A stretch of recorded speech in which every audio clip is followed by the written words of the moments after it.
My dear students, इस video में हम बात करेंगे characteristics of five kingdom system classification. जो फाइव किंगडम व्हिटेकर के द्वारा दिया गया है, जिसको हम व्हिटेकर क्लासिफिकेशन भी कहते हैं, उसके कुछ इंपॉर्टेंट कैरेक्टरिस्टिक्स है जिसको आपको ध्यान में रखना चाहिए। और इसके बाद फिर हम लोग थ्री डोमेन ऑफ लाइफ, जिसको कार्ल लूज ने दिया है, तो कार्ल लूज के द्वारा जो थ्री डोमेन ऑफ लाइफ दिया गया है उसमें हम लोग आर्किया के बारे में बात करेंगे। Archaea, bacteria and eukaryota. तो ये जो तीन डोमेन ऑफ लाइफ है, इसमें हम लोग आर्किया, जिसके अंदर में आर्की बैक्टीरिया आता है, उसके बारे में थोड़ा सा जानकारी हम लोग लेंगे इस वीडियो में। देखते हैं क्या कुछ हम लोग इस वीडियो में सीख पाते हैं। हमारा जो 5 किंगडम है उसको मैं इधर लिख रहा हूं।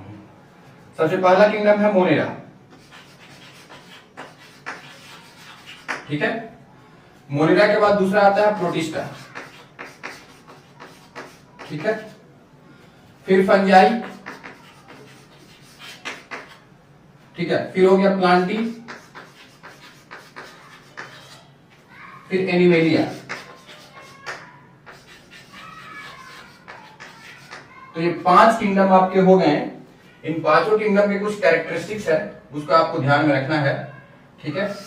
इस तरीके से कुछ कॉलम बना लीजिए, आपको इजी होगा, इसलिए आप इसको दिमाग में रख पाएंगे। अब यहां पे हम क्या करते हैं, इसके कैरेक्टरिस्टिक्स को लिख देते हैं। इस साइड में जो कैरेक्टरिस्टिक्स है इसके,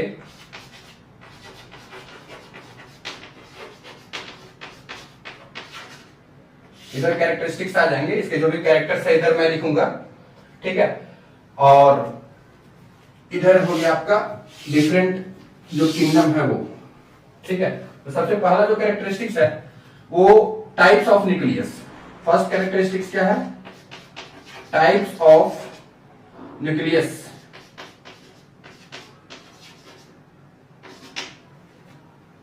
ठीक है, टाइप ऑफ न्यूक्लियस। तो अब इसमें जानते हैं कि ये जो है ये कैसा है, प्रोकैरियोटिक है, और बाकी सब कैसा है, यूकैरियोटिक है।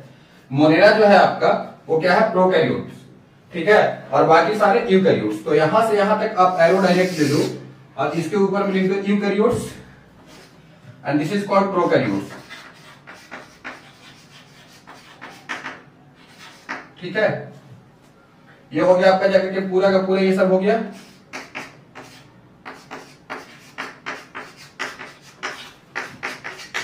यूकैरियोट्स, ठीक है। तो प्रोकैरियोट्स एंड यूकैरियोट्स, राइट। अब दूसरा जो कैरेक्टरिस्टिक्स है, सेकंड कैरेक्टरिस्टिक्स है, वो है आपका cell wall. Cell wall and its chemical composition. Chemical composition, short में लिख दिया कंपो, ठीक है। तो देखिए यहां पे सेल वॉल प्रेजेंट है, यहां पे भी सेल वॉल प्रेजेंट होता है, यानी सारे में तो नहीं प्रेजेंट होगा, प्रोटिस्टा के कुछ मेंबर्स में प्रेजेंट होता है। यहां पे लिखेंगे प्रेजेंट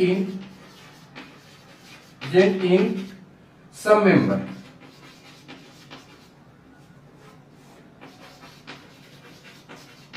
कुछ मेंबर्स में प्रेजेंट है। फंजाई में भी सेल वॉल पाया जाता है, प्लांटी में भी सेल वॉल पाया जाता है, एनिमेलिया में सेल वॉल नहीं मिलेगा आपको, ठीक है।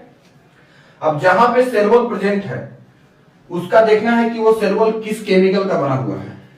तो देखिए जो मोनेरा होता है इसमें पॉलीसैकेराइड का सेल वॉल बना हुआ होता है, ठीक है। मोनेरा का जो सोल मेंबर है वो है बैक्टीरिया। तो बैक्टीरिया का सेल वॉल आप देखोगे तो वो किसका बना हुआ है, पेप्टिडोग्लाइकन का।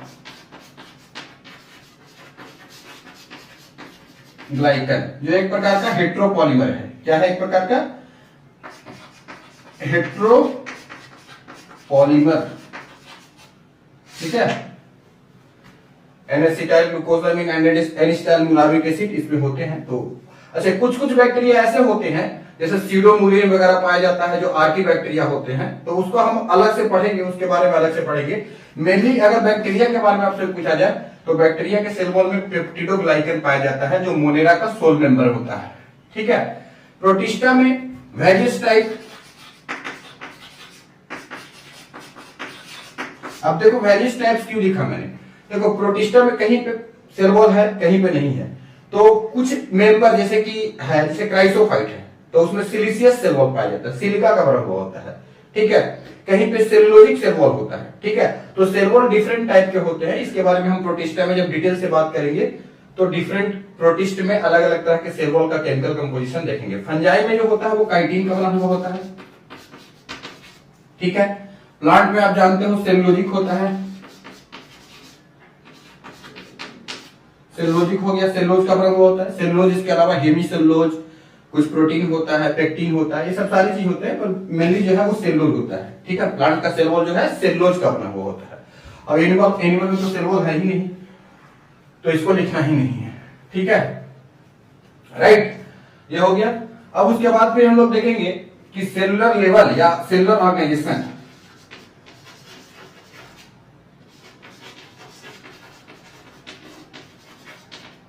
ठीक है। सेलुलर ऑर्गेनाइजेशन में क्या हो जाएगा, ये हो गया यूनिसेलुलर, ये भी हो गया यूनिसेलुलर, ये दो जो हो गए वो एक ही सेल के बने होते हैं, तो ये हो गया यूनिसेलुलर।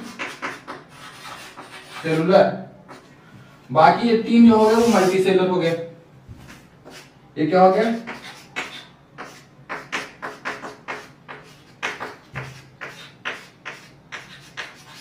मल्टीसेलुलर हो गए, ठीक है। तो ये बात आपको याद रखना है, कहां यूनिसेलुलर है कहां मल्टीसेलुलर है, ठीक है।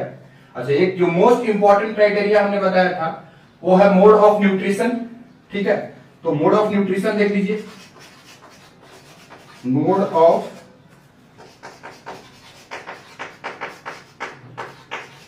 न्यूट्रिशन।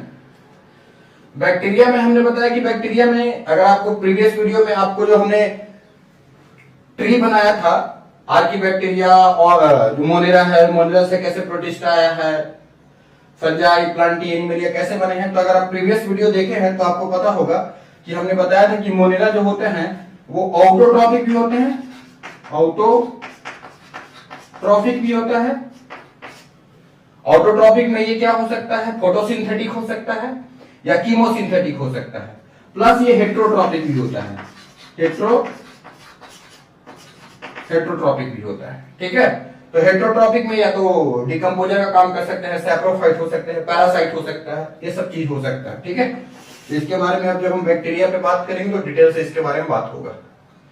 प्रोटिस्टा में भी वैसे ही बताया था, कुछ प्रोटिस्ट ऐसे होते हैं जो फोटोसिंथेटिक होते हैं, कुछ फंजाई की तरह काम करते हैं, जैसे कि स्लाइम मोल्ड की बात किया था, और कुछ जो होते हैं वो एनिमल्स लाइक करते हैं, जैसे प्रोटोजोआ, ठीक है। तो यहां पे भी दोनों का न्यूट्रिशन मिलेगा, auto plus hetero, autotrophic plus heterotrophic, दोनों तरह का न्यूट्रिशन मिलेगा। फंजाई जो होता है वो हेट्रोट्रॉपिक होता है, ये हो गया हेट्रोट्रॉपिक। प्लांट जो हो गया वो ऑटो हो गया, ऑटोट्रॉपिक, फोटोसिंथेटिक होता है ये, ठीक है। और ये हो गया एनिमल हेट्रोट्रॉपिक। तो ये तो मैं पहले ही बता चुका हूं आपको, कौन ऑटोट्रॉपिक मोड ऑफ न्यूट्रिशन को शो करेगा, कौन हेट्रोट्रॉपिक मोड ऑफ न्यूट्रिशन को शो करेगा। और मैंने ये भी बताया था कि 5 किंगडम सिस्टम क्लासिफिकेशन में सबसे ज्यादा इंपॉर्टेंट जो है वो मोड ऑफ न्यूट्रिशन है, ठीक है। समझ में आया कि नहीं। तो अब अगला जो हम एक और इंपॉर्टेंट कैरेक्टरिस्टिक देख लेते हैं, न्यूक्लियर मेम्ब्रेन, न्यूक्लियर मेम्ब्रेन, ठीक है, शॉर्ट में लिख दिया हूं न्यूक्लियर मेम्ब्रेन। तो ऐसा नहीं है कि न्यूक्लियर मेम्ब्रेन जो है वो उन्होंने लिया था, आर एच व्हिटेकर ने, ये कुछ इंपॉर्टेंट कैरेक्टरिस्टिक्स है। यहाँ पे ये नहीं मैं शो किया हूं कि आर एच व्हिटेकर ने क्या लिया है। आर एच व्हिटेकर ने जो क्राइटेरिया है, 4 इंपॉर्टेंट क्राइटेरिया लिया है, एनसीईआरटी में 5 दिया गया है, ठीक है। तो एनसीईआरटी में 5 जो लिखा गया उसमें रिप्रोडक्शन जो है वो गलत है, लेकिन अगर आप जैसे कई सारे बुक्स में देखोगे, एबीसी मॉडर्न एबीसी का किताब आता है और भी हायर क्लास में, और आप प्रीवियस ईयर क्वेश्चन को भी देखोगे तो अगर उन पांच में से कोई कैरेक्टर को अगर कट करना है कि नहीं लिया है व्हिटेकर, तो हम रिप्रोडक्शन को कट कर देते हैं। इसका क्वेश्चन भी आप देख सकते हो। अब मैं बात करता हूं न्यूक्लियर मेम्ब्रेन का। तो न्यूक्लियर मेम्ब्रेन मोनेरा में क्या होता है, एब्सेंट, तो यहां क्रॉस कर दो। प्रोटिस्टा जो है वो यूकैरियोटिक है, फंजाई यूकैरियोटिक है, प्लांटी यूकैरियोटिक है इसमें, तो इसमें प्रेजेंट होगा, यहां भी प्रेजेंट होगा, यहां भी प्रेजेंट होगा, यहां भी प्रेजेंट होगा, ठीक है। तो कहां कहां प्रेजेंट है, कहां कहां एब्सेंट है, ये बात याद रखना है, ठीक है। तो आई थिंक ये आपको समझ में आ गया होगा कि हमने बताया कि characteristics of 5 kingdom system classification हमारे 5 किंगडम में है, Monera, protista, fungi, Plantae, animalia. This is the prokaryote and unicellular, ठीक है, unicellular prokaryote and protista is the unicellular eukaryote. बाकी सब मल्टीसेलुलर यूकैरियोट है, ठीक है। जो मेन इंपॉर्टेंट है केमिकल कंपोजिशन जरूर याद रखना है। मोनेरा का जो सोल मेंबर होता है बैक्टीरिया होता है जिसमें पेप्टिडोग्लाइकन होता है, कहीं कहीं आर्की बैक्टीरिया वगैरह होगा तो उसके सेल वॉल में अलग केमिकल्स होते हैं जिसकी वजह से वो हाई टेम्परेचर पे, एक्सट्रीम टेम्परेचर पे सर्वाइव करने की क्षमता रखता है। सीडोमुरिन वगैरह होता है, ठीक है, तो इसके बारे में हम आगे बात करेंगे। उसके बाद फिर हमने बताया कि प्रोटिस्टा में different type of chemical composition होता है सेल वॉल में। फंजाई का सेल वॉल में काइटिन पाया जाता है, यहाँ पे सेलुलोज होगा, यहाँ पे एनिवेरिया में सेल वॉल नहीं पाया जाता है, ठीक है। तो केमिकल कंपोजिशन हो गया। मोड ऑफ न्यूट्रिशन में देखिए यहाँ ऑटो ये दोनों हो गया, ऑटो प्लस हेट्रो, बाकी ये हेट्रो हो गया, ये हेट्रो हो गया, ये ऑटो हो गया। न्यूक्लियर मेम्ब्रेन कहाँ पे एब्सेंट होता है? मोनेरा में एब्सेंट है, बाकी सब में प्रेजेंट है। तो this is very very simple thing you have to understand, ठीक है। मुझे लगता है कि इसमें आपको कोई दिक्कत नहीं हुआ होगा, ये पूरा क्लियर आपको समझ में आ चुका होगा, ठीक है। अब हम बात करते हैं थ्री डोमेन ऑफ लाइफ की। अब हम बात करते हैं थ्री डोमेन ऑफ लाइफ में लाइफ।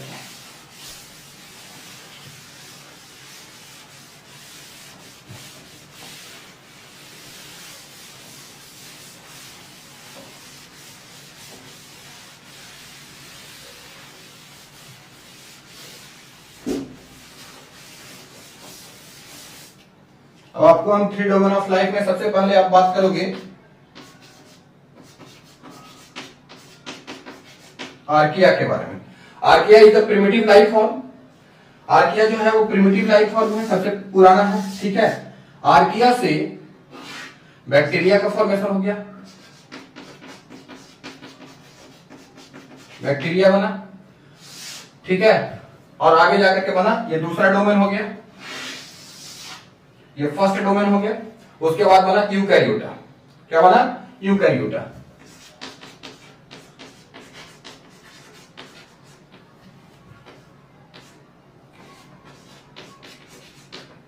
ठीक है, अब इसको हम लोग यूकैरिया भी बोलते हैं। तो यूकैरिया के अंदर में या यूकैरियोटिक ऑर्गेनिज्म जो भी यहाँ पे है वो सब यूकैरियोटिक ऑर्गेनिज्म इसके अंदर में रखा गया है। तो ये दिस इज द लार्जेस्ट, इसके अंदर में प्रोटिस्टा, फंजाई, प्लांटी, इनमेडिएट चारों किंगडम आ जाते हैं। तो मैं अभी बात करता हूं आर्किया के बारे में। मैं अभी किसके बारे में बात करूंगा? आर्किया के बारे में। तो आर्किया की जब बात करोगे तो इसमें आपको देखना पड़ेगा कि जो आर्की बैक्टीरिया होता है, क्या आर्की बैक्टीरिया,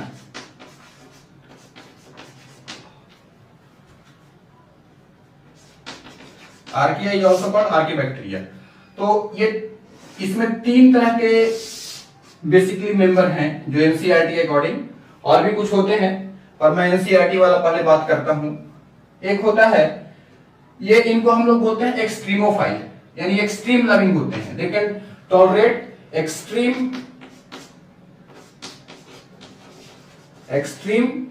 क्लाइमेट या एक्सट्रीम इन्वायरमेंट, ठीक है, ये एक्सट्रीम इन्वायरमेंट को टॉलरेट करेंगे। अब इसमें जो है आपके तीन हैं। पहला है आपका मिथेनोजेन, मिथेनोजेन, ठीक है। दूसरा है आपका जाकर के हेलोफिल, हेलोफाइल, ठीक है। तीसरा है आपका जाकर के थर्मोएसिडोफाइल,